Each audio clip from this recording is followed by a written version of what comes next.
Today's subject is Gurudev Ranade's contribution to Advaitic interpretation of Patanjali Yoga.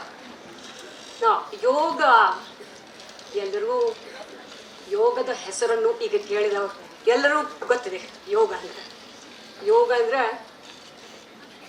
Importantly ಗೊತ್ತಿದ್ದು ಆಸನ ಮತ್ತು ಪ್ರಾಣಾಯಾಮ, ಅದಷ್ಟೇ ಗೊತ್ತಿರೋದು. Now, today we are talking about Patanjali Yoga. And please don't get confused with Ramdev Baba's Patanjali products. Patanjali, Rishi Patanjali, Sage Patanjali gave this yogic knowledge to the world 2200 years ago. So we are just going little beyond of asanas and pranayams, and little we'll try to understand more about Patanjali Yoga. Now, the yoga has several meanings.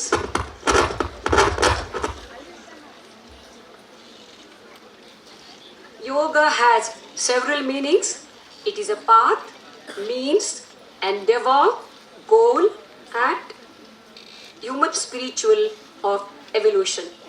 At the individual level, it may be self-evolution, self-education, and self-realization. So, yoga is a spiritual discipline of Indian tradition, which is a scientific attempt to explore the nature of self underlying our empirical existence. Yoga as a philosophical discipline is an ancient cultural heritage of India. It is accepted by all schools of thought. Now, traditionally and academically, there are two definitions. We will see what are these. Yoga,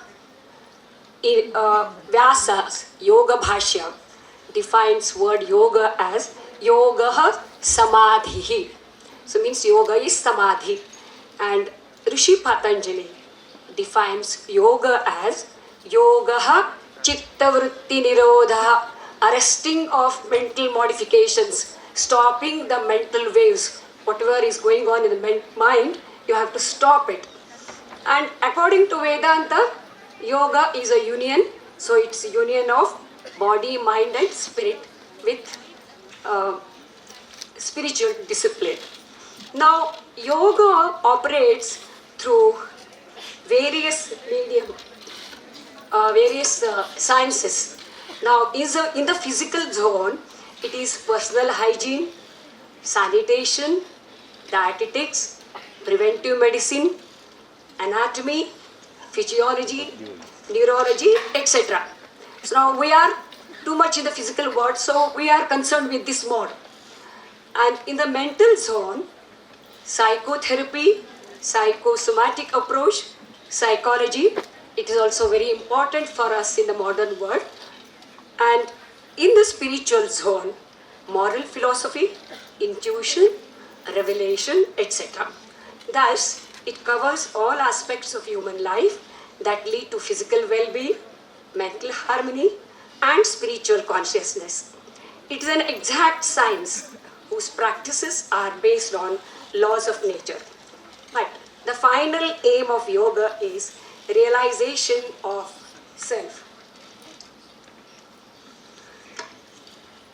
So, yoga system is fully based on the understanding of the larger order of the universe.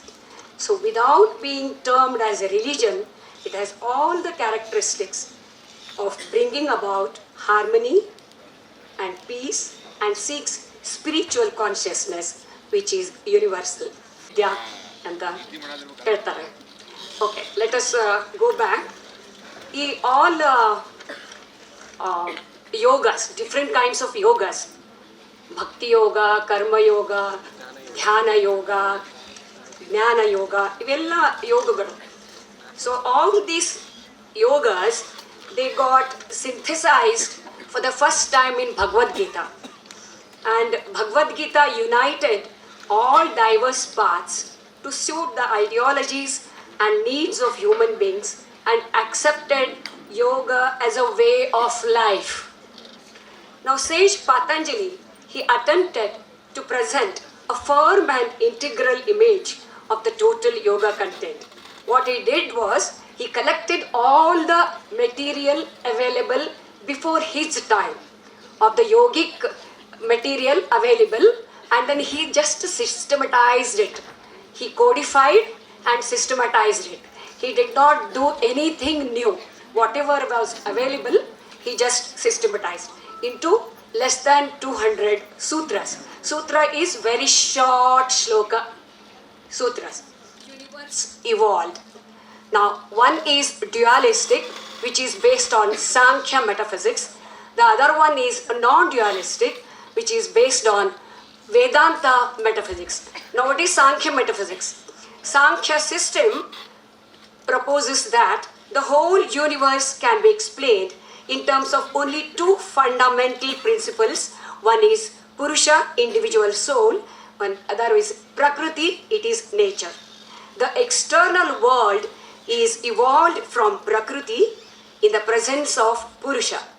So there is a great duality between these two principles, as both principles are first principles. Now, yoga system agrees with this dualistic approach, but it does not stop there, as it introduces the concept of God, and sage Patanjali calls God as Purusha Vishesha. Now, Ishvara, he calls him Ishvara or Purusha Vishesha.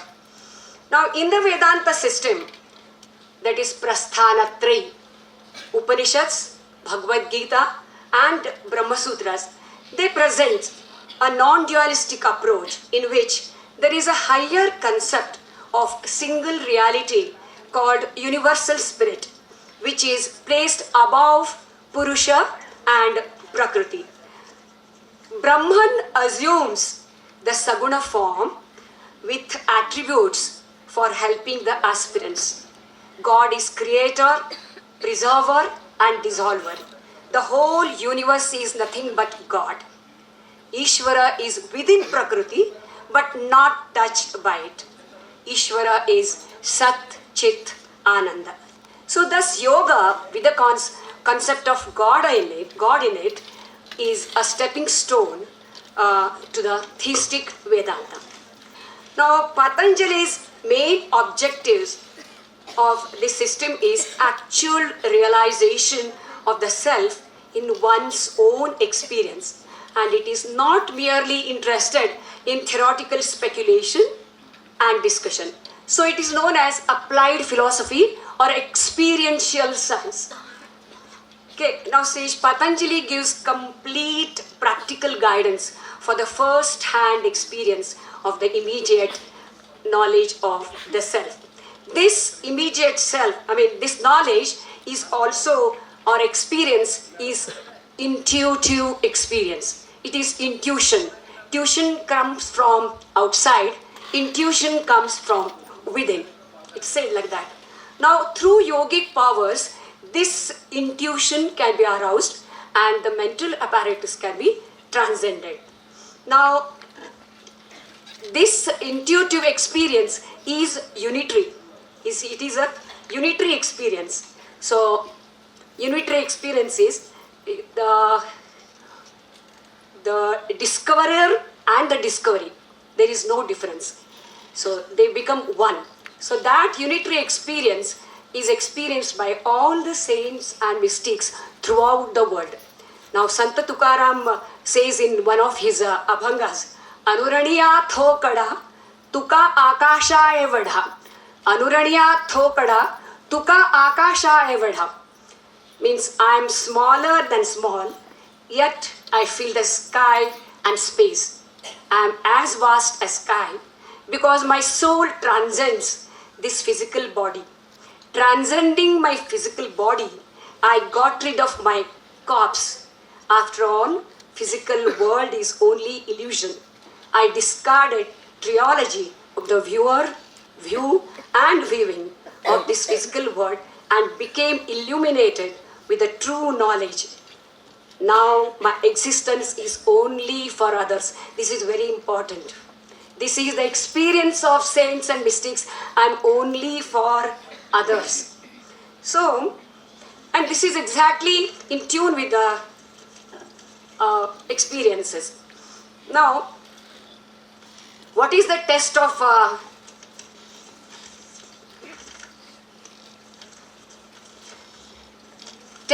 this crucial samadhi is when the yogi or the saint or mystic, they come out from samadhi, then they get the real vision of God.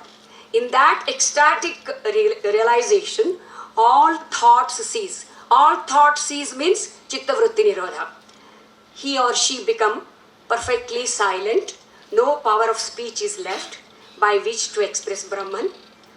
When he or she comes back from his or her ecstatic consciousness, and thereafter he or she may talk only to teach humanity.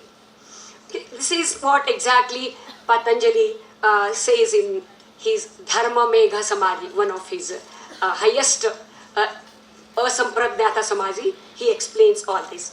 Now, self-realization is possible only in Samadhi, and which is possible through Patanjali's Ashtanga Yoga.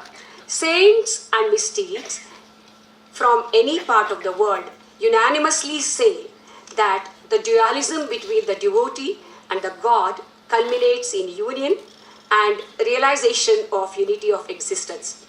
These mystical experiences are unitary and extremely blissful.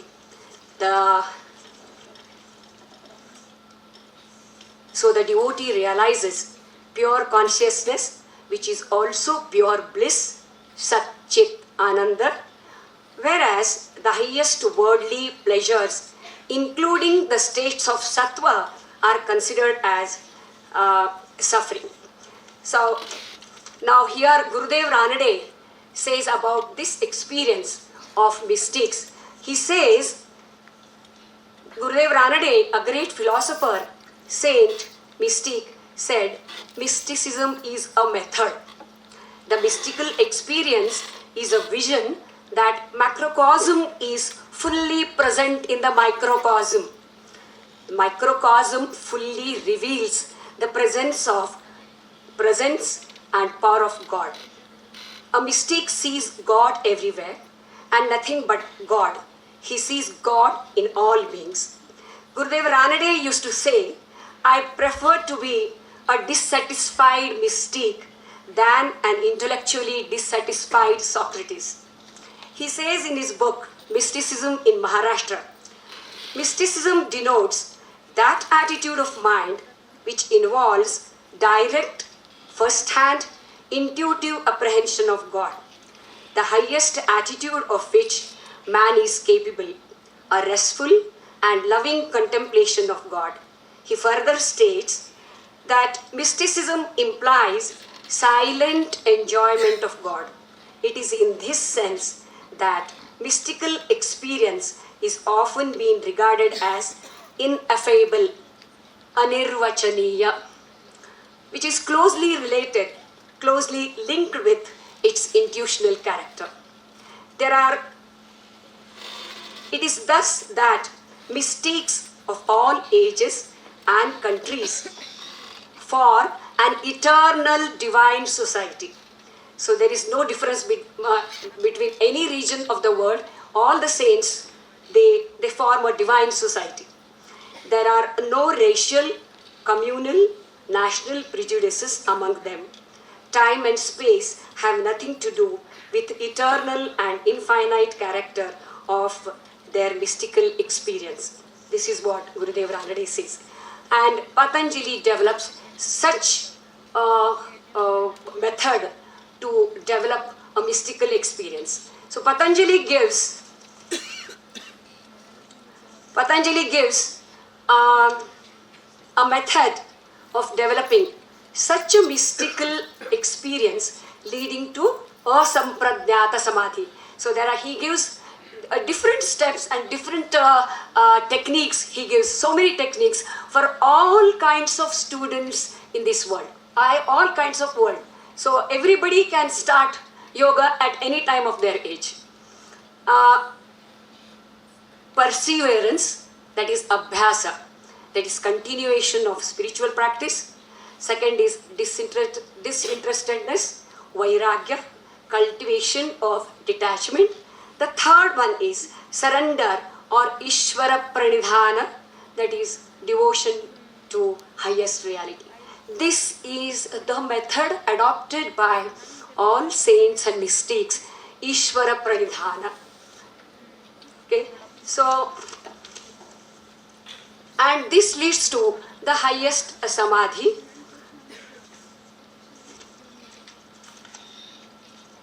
Now we also saw that these experiences, whatever we get means saints and mystics get, I'm sorry, because we will not get such experiences in our lifetime. We have to undergo lives and lives, I don't know when we will get such experiences, but saints and mystics, they are the exemplaries, they are examples, they show to the world that we have such a state available. We only can comprehend such a state by observing those saints and mystics. Now Dr. R.D. Ranade quotes Santa Dnyaneshwara that he who realized the happiness of Atman ceases to have any desire for sensual enjoyment. He is so engrossed in the happiness of his own self, and that he does not care for any powers that may accrue to him. This is very important for a yogi or a saint, because how they behave in the society, no power, he does not care for any powers in this world. Now coming to Patanjali Yoga's commentaries. See, there are various commentaries, sub-commentaries, glosses, they are there, available. But the first commentary was given by Vyasa in around 400 AD. And this Vyasa Bhashya is considered to be as original and important as Patanjali Yoga Sutras themselves. So, the understanding of Patanjali Yoga Sutras is through commentary of Vyasa. All later commentators elaborated on Vyasa's commentary but hardly criticized it. As Patanjali Yoga Sutras and Vyasa Bhashya, they are separated by several centuries, one must be careful while using Vyasa's commentary.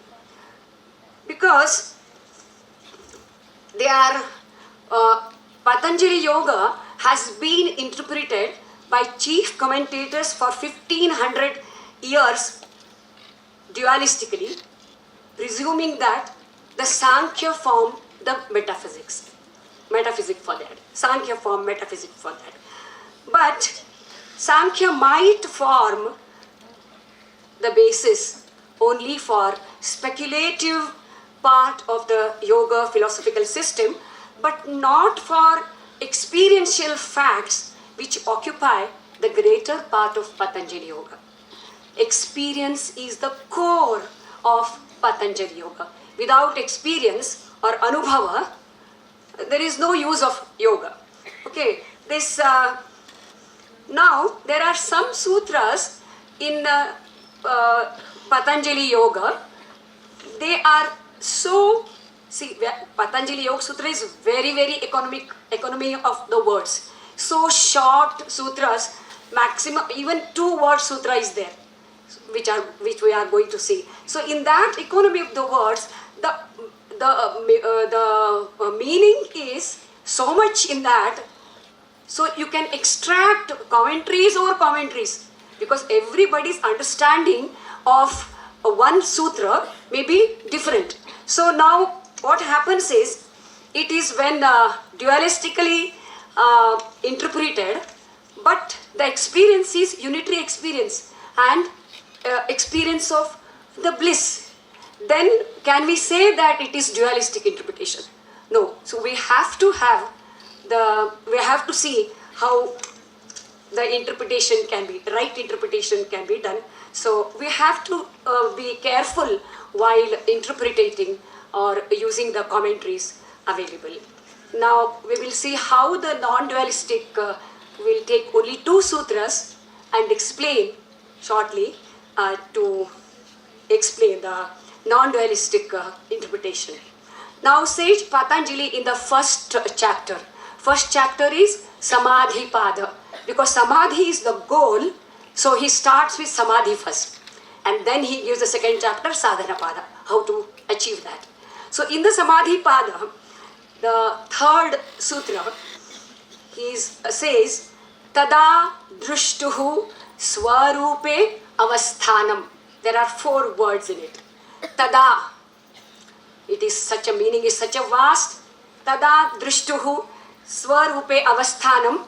So then means at that time when all the mental modifications have stopped, that time Drushtuhu, the experiencer, is absorbed in his own essential nature.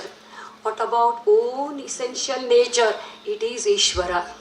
Own essential nature is Ishvara. So the self is merged with, absorbed in Ishvara. Okay? And Gurudev Ranade's contribution, a major contribution to this verse, sutra. According to Gurudev Ranade, Tada Drushtu Swarupe Avasthanam makes a very important contribution to the doctrine of realization. Yoga identifies God with Atman when it speaks of liberation as consisting in the abiding of the self in its own nature. It is the ideal teaching of yoga practical philosophy. Also, Tada is the ultimate absolution. Bhagavad Gita speaks of Atmana Atmanam Pashyan Atmani Tushyati, meaning when beholding the self is Paramatma, by the self, the individual soul, he is satisfied in the self. So beholding the self by the self, he is satisfied in the self. Sage Patanjali speaks of Tada Drushtuhu Swarupe Avasthanam. In both cases, the devotee sees God in his own image. Santa Jnaneshwara tells us that there is no limit to number of reflections that take place in 2 mirrors placed against each other. So if you place mirrors like this, we can see the infinite number of reflections. Okay. So 2 mirrors placed against each other, like devotee and God, infinitely reflected in each other. This is the very important contribution Gurudev Ranade makes for this sutra. And in the one more sutra, Yoga Sutra in Samadhi Pad only, 23rd sutra, Ishvara Pranidhana Dva. Ishvara Pranidhana is total surrender to Ishvara. Va means or. So, Chittavritti Nirodha can be attained by total surrender to Ishvara. The term Va is or. So, some interpreters say that Va is or.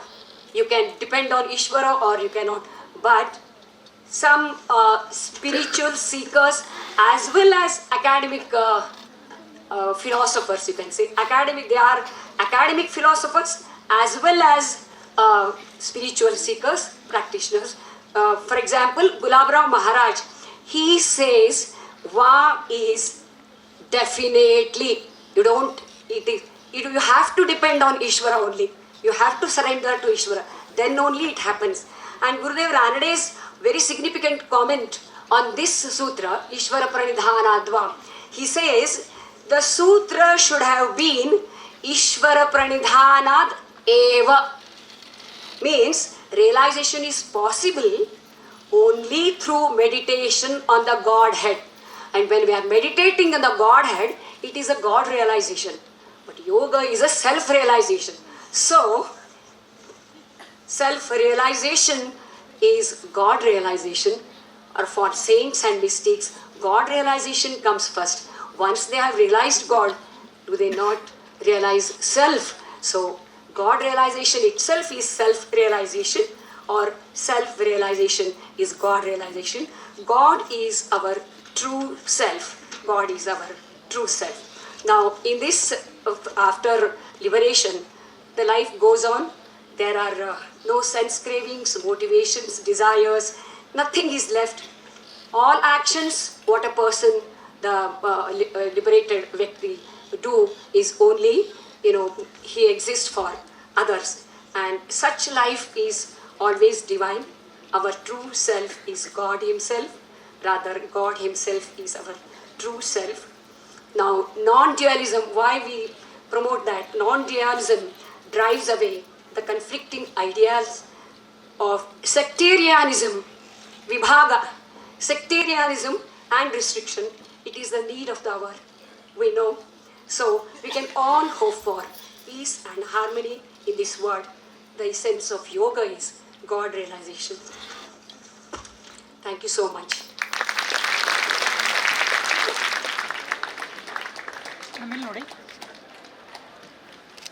ಇಲ್ಲಿ ನೋಡಿ smile.